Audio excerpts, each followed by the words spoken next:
These are bishops, these are shepherds of the flock.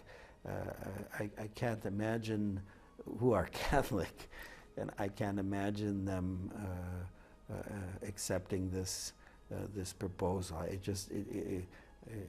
To me, it would be something, I don't know quite how I would be able to digest it.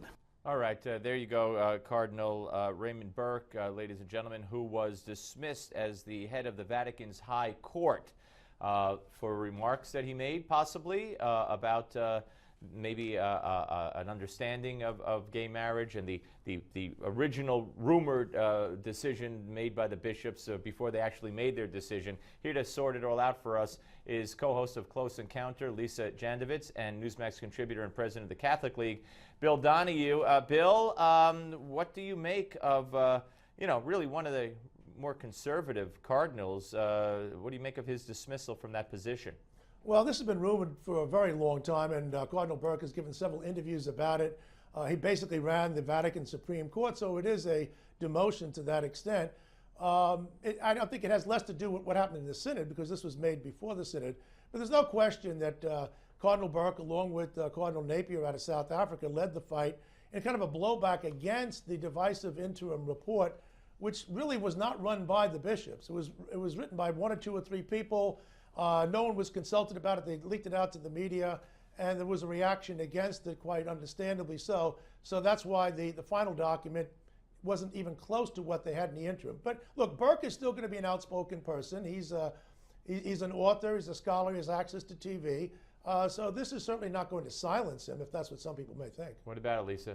Well, I think what Bill hit on in terms of this whole interim report being leaked by the media, and that is key in that nowhere did it say that this was going to be a change in church teaching. Nowhere did the Pope say anything or validate what was being said. But this got out into the media, and it had a life of its own then once those words came out, and it was interpreted in a way that this is going to mean that the church is now going to accept, and there's now going to be changes, and that is not the case.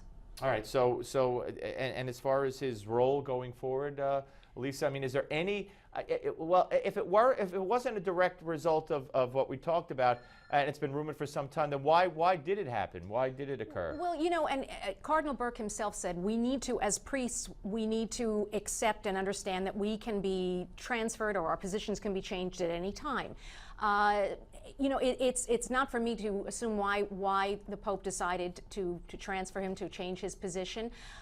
Certainly, as Bill mentioned before, this occurred before his remarks. Has he always been vocal? Has he had a high-profile position? Yes. But the same can be said for Cardinal Pell, who is equally as vocal and supports the traditional way of church teaching, and he was elevated this year. So I don't think to look at it in terms of a punishment, because then that would make it seem as if the Pope was vengeful and trying to get back at Cardinal Burke, and I certainly don't look at it that way. How will the media look at this, Bill? Well, I agree with most of what Lisa just said. I said there's one point of difference. This interim document wasn't leaked by the media. It was leaked to the media, and there were people in the Vatican who did it, and that exactly is the position of Cardinal Napier on this, which makes it a much more serious offense than somebody in the media doing it.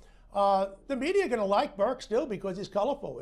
This is a man of courage. People can agree with him or disagree with him all they want, but he's not afraid to speak his mind. So I think that he may not have the same mantle of authority, but I still think that a lot of people are going to be reaching out to him. He questioned some of the language, which, by the way, now the Pope has come out over the weekend and made some comments about marriage. Well, that's what I want to get to. Yeah, he said that seems to go the other way now. Right. These remarks over the weekend, the Pope warning against the common view in society that, quote, you can call everything a family, right? What is being proposed is not marriage, it's an association, but it's not marriage. So what does that say? Well, 2 weeks ago, we were told by some people there in the interim report, who represented practically nobody, but it did represent some people, arguably even the Pope, when they're talking about the positive aspects of civil unions and cohabitation. Now, civil unions haven't been experimented with that long, but certainly cohabitation has. Guys and gals shacking up, and we've seen the data on that. It's a disaster. So they had to walk that back, and now the Pope is speaking plain language that these kinds of arrangements are not what the Catholic Church wants. Well, obviously there's a lack of clarity, and this is what gives confusion to the rank and file. they seem to be saying one thing one week Right. and then another the next week. So Right, Lisa, and it does seem confusing. I mean, it reinforces the traditional, thought process, it seems, of the church. But this is in the wake of really something that seemed a little bit watered down. Well, I think when people first heard what came out, right, they interpreted it in a certain way, and rightfully so. And some people were critical that the Pope, namely Cardinal Burke, that the Pope did not come out and say anything about what was said in that interim report. But maybe the Pope just wanted it was never supposed to be that this is doctrine, that this is changing church teaching. It was supposed to be I guess a discussion, or where they're talking about ideas, and that's what the Pope wants. And actually, the word synod means making a walk or taking a journey. So it's not the destination; it's on the way. This is not the final say. All right, Lisa and Bill, we appreciate it. Good chat, and we'll speak to you both again very, very soon.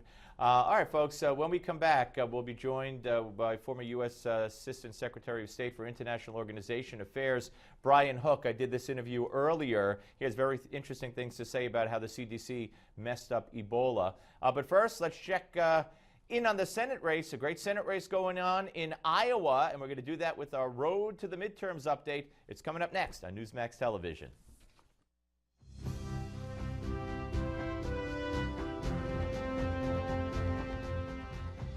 After 30 years in office, Iowa's junior senator, Democrat Tom Harkin, is ready for retirement.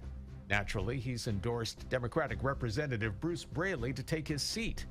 But Harkin can't just pass the baton. Braley must first battle past Republican challenger Joni Ernst. From the get-go, this race has been tight. Although the polls are starting to lean a little more red, Real Clear Politics analysts still label this race as a toss-up.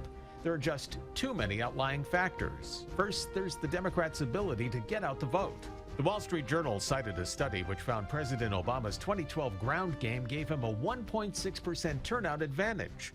If Braley can duplicate that, he all but wipes out Ernst's slight edge. Absentee ballots are something else that could shake up this race. More Democrats have requested early ballots than Republicans. However, the Republicans that did request them are keeping up with the Democrats on getting their ballots back in to be counted.